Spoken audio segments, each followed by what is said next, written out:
Nilichapa viboko ma MP wa Mount Kenya. Pale hoteli ilikuwa inaitwa Village Inn. Those days ya Moi. All members of parliament then ambao walikuwa from Mount Kenya, they were all members of Mungiki, including Jeka Karume. Wote kuna siku walimisbehave.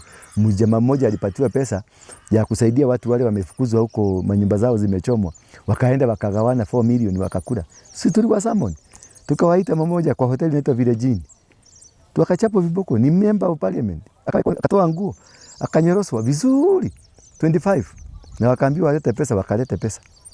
And from then unakuta watu wana respect inaingia. And at what point did Maina Jenga now take over Mungiki? I left Mungiki after the Kibaki became the president. I went back to Maina, nikamwambia tumesaidia Kibaki, sasa ameingia. We are the Kikuyus, we are from the Kikuyus, we are championing interest ya Mkikuyu akuwe president. Sasa amekuwa president. Nikamwambia unajua sasa topic yetu imeisha, because utaambia watu nini ingine. Nikamwambia sasa the good thing tuingie kwa serikali, because ni sisi tumeitengeneza, tuingie ndani, tutengeneza position huko, tujipangie huko ndani. Maina akasema until tuchukue power. Nikamwambia ndio kachukue peke yako, because the people we are fighting, afadhali Moi angekuwa, because tuko na sympathy ya Wakikuyu. Sasa ni Wakikuyu watatupiga, na Wakikuyu ndio walikuwa natuficha, watakupiga Maina. Maina akaniambia mimi ni am a coward. Then mimi nikatoka nikaenda kanisa. Nikaambia James Maina Ng'ang'a, wekelea hii kichwa. Wekelea mkono hapa, akawekelea mkono. Commander. Commander ndiye aliniombea. Nikamwambia wekelea mkono hapa, akawekelea. Kaniambia pepo toka. Pepo toka. Hika tata. Baba.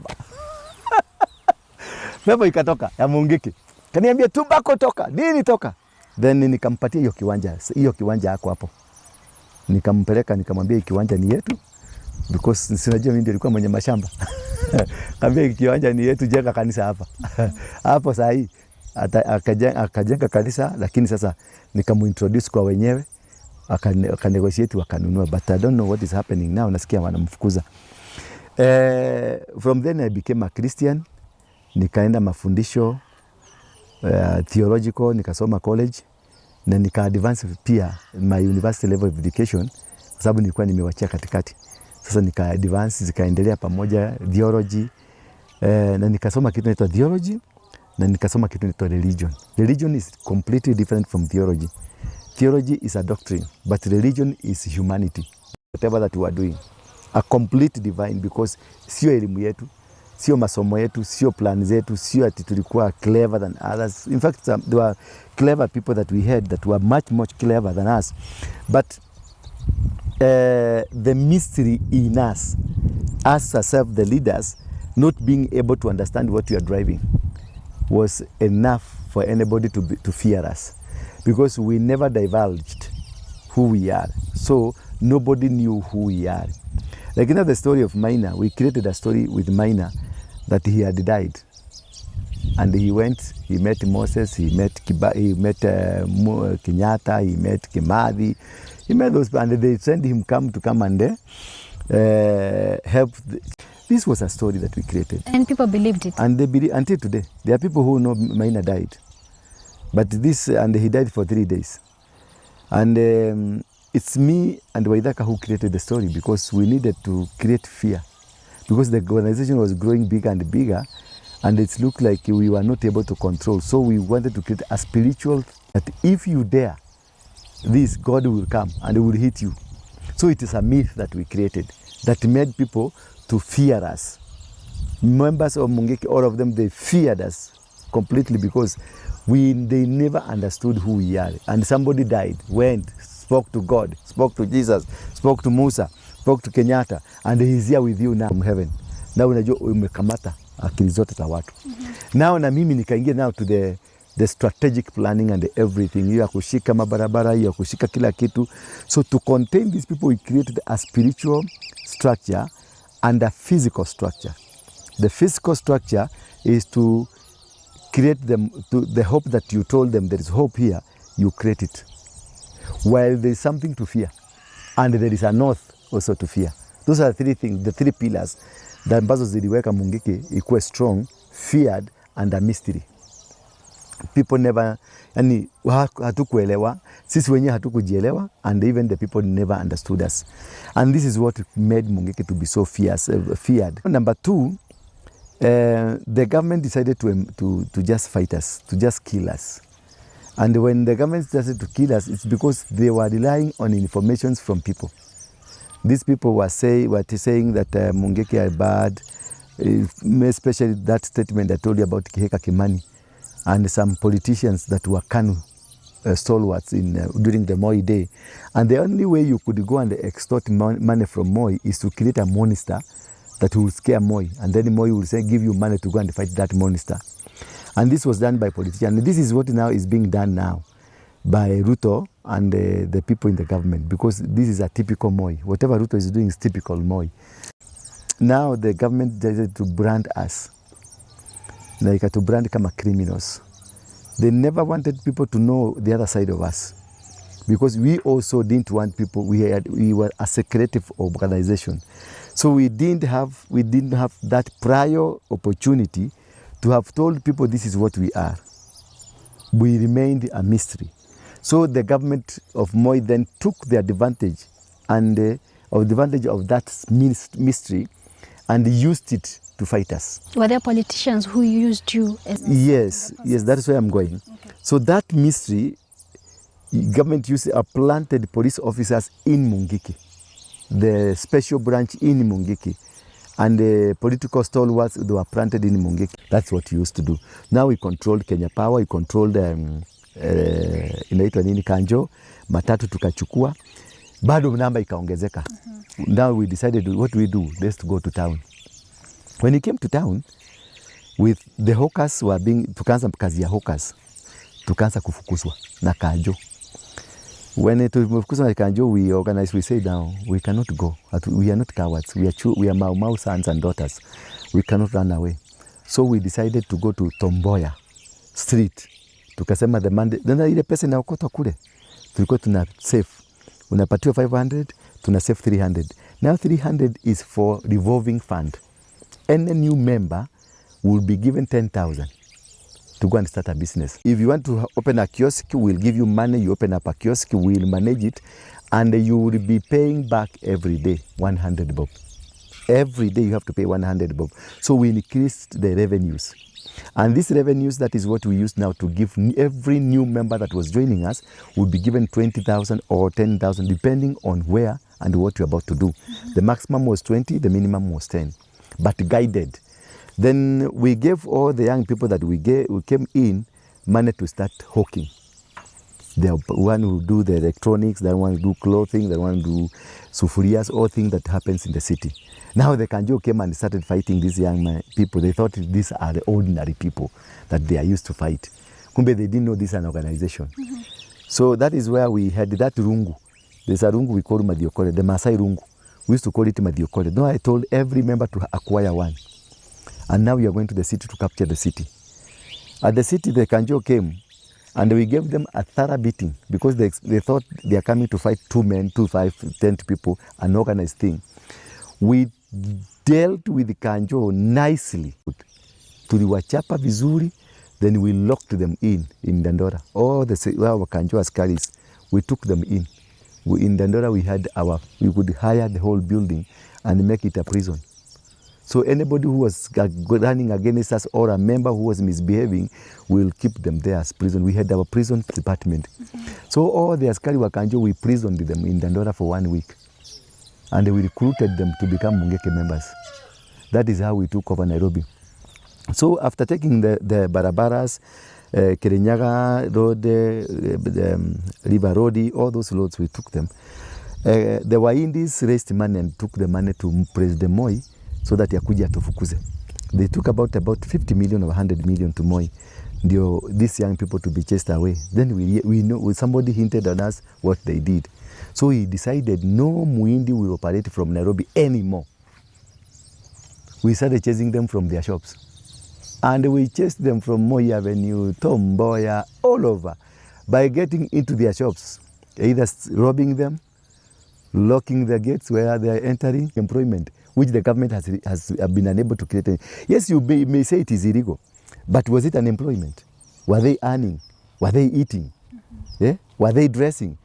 Were they, you see, anything that gives hope, whether it is good or bad, as long as there is hope, everybody will go there. And that's an army, enough to contain you. And then you find the Kanjos were able to recruit them because they were never paid salaries. They will go for 7 months, 8 months without salary. The police the same. So police used to come and collect money from us. And OCS, we employed OCSs. The Buruburu OCS, I employed them. The evening they will come for their money. You go to Central Police Station, the OCS evening will come for the money. There is a point they will come and collect their money. So these people were under our payroll. The system was under our payroll. Nobody will just come and do it. Unishike, unipeleke wapi. You will go, you are a matatu owner, you will say, now I'm going to report. We'll even give you the OCS number to ease. Usichoke sana ukitafuta OCS. Hii ndio namba ya OCS, hii ndio namba Nairobi County Commissioner, hii ndio Nairobi namba ya Commissioner, the main Commissioner. This is his number. And even you call Abongo, then it was Abongo, you call him. Hello, how are you afande? Unaendeleaje? Kuna mtu anakutafuta hapa. Unaendeleaje? Kuna mtu anakutafuta hapa. Mupatie appointment. Sasa unasikia, you want to report me to police and I've spoken to police commissioner. Will you go? Inabidi unasarenda gari yako, unapatiana. Na tunakwambia, if you take this car, umirudishe nyumbani, we'll come for it. And you will never see it. So you have to surrender. It was terrorism of the highest order, but it was creating business, it was creating hope, and many people became employed.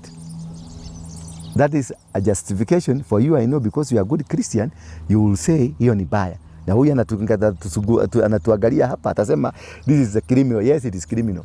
But that is how things are done in the whole world. You have to be a criminal to live. So, so this is the story. So after that, we took over the Nairobi buildings, all of them. Then we subdivided them into stalls. I'm the one who founded the stalls system. Wewe ndio ulileta hii mambo ya stalls? Yeah. Okay. Nikagawa hizo nyumba. Sasa hii nyumba ilikuwa used to be occupied by one person.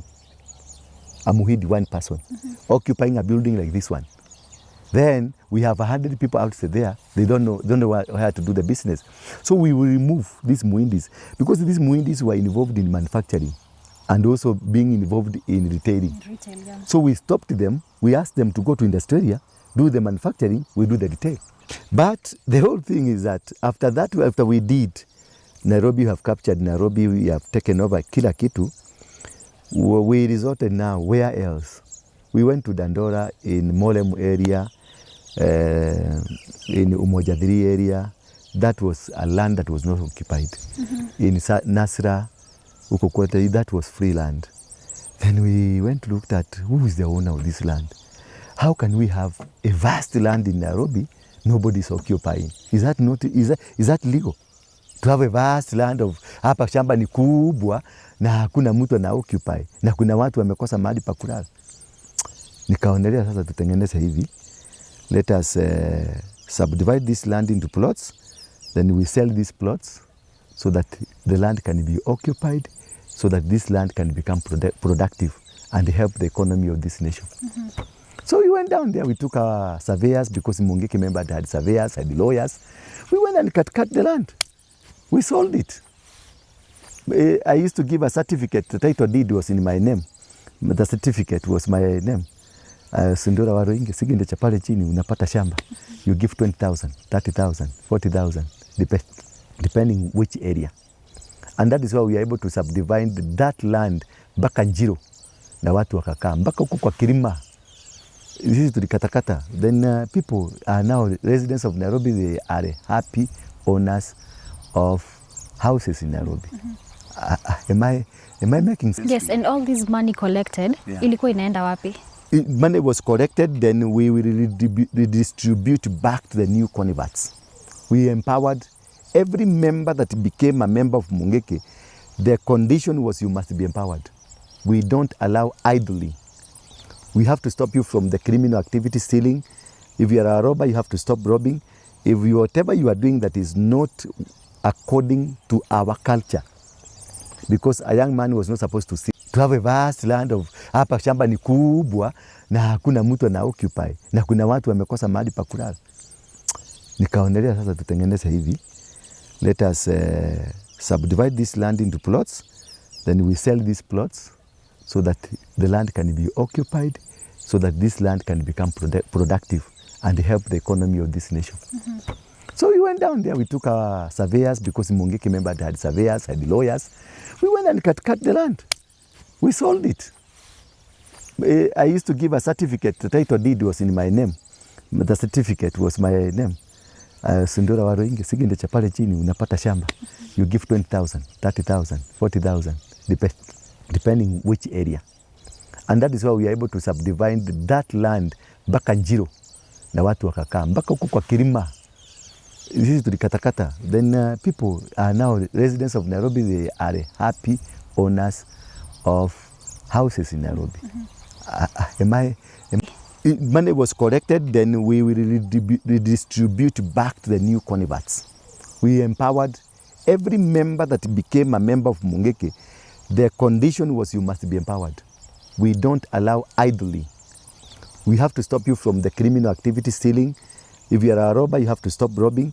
If whatever you are doing that is not according to our culture, because a young man was not supposed to steal. A young man was not supposed to be involved in drugs. A young man was not supposed to go and prostitute. A young man was not supposed to be a gay. Nobody was supposed to do all this. These things were not allowed in our community. So what we did, we raised money from those who have the money so that we can empower those that doesn't have the money, so that we can use this to rectify the mistakes of the community. Our agenda was to rectify, but I cannot come and tell you, you're a prostitute, you go Koinange Street in the evening to get money, then I stop you from going to Koinange, then I tell you follow Jesus or follow me. And I'm not giving a solution out of it. So we had to remove you from what you are doing and give you a solution. But also, we had the police section, the prison section, and the intelligence section. We will monitor you until we make sure you are not misbehaving. You are doing exactly what we are supposed to do, or what you are supposed to be. You must be a good person. The number was, I think the number could have been bigger, but the ones I could, I still have the books. The numbers that I have, we were close to that 1 million, 1.5 million. Huge number. Yeah, and the collection was huge. The collection of money was huge daily. Daily. The money was collected was huge. And this money will go back. Then we had started, after taking over the matatus, taking over the electricity, the water, everything, the systems, we paralyzed the government system, the city government systems, and then created our own. We decided, because we are controlling every matatu in Nairobi, why don't we establish our own petrol station where all these matatus will be fueling from there, because it's also creating jobs.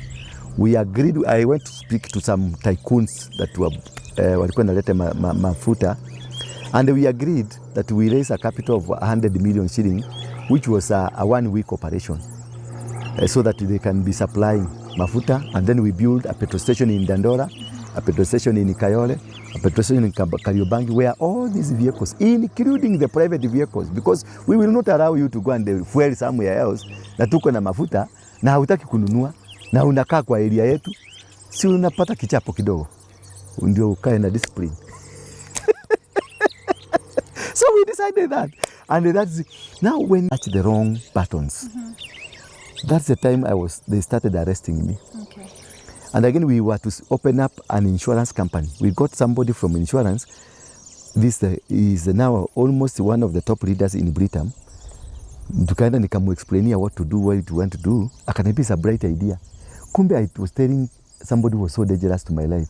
Okay. They went and ganged up together because they saw these guys are taking our business away from us. Wacha wakaa yuko kwa nani? Kwa matatu na nini. So wakakuja waka gang up.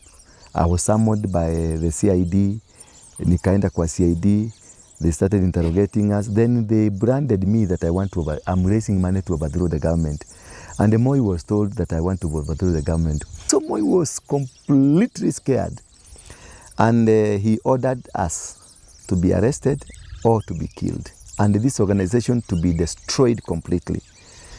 And Kaguthi, when he was the PS, Cyrus Minor were the PSs, they created systems to crush us. They embraced us, the top leaders, but down there, kukaletwa askari, the squads were created, Eagle Squad, Flying Squad,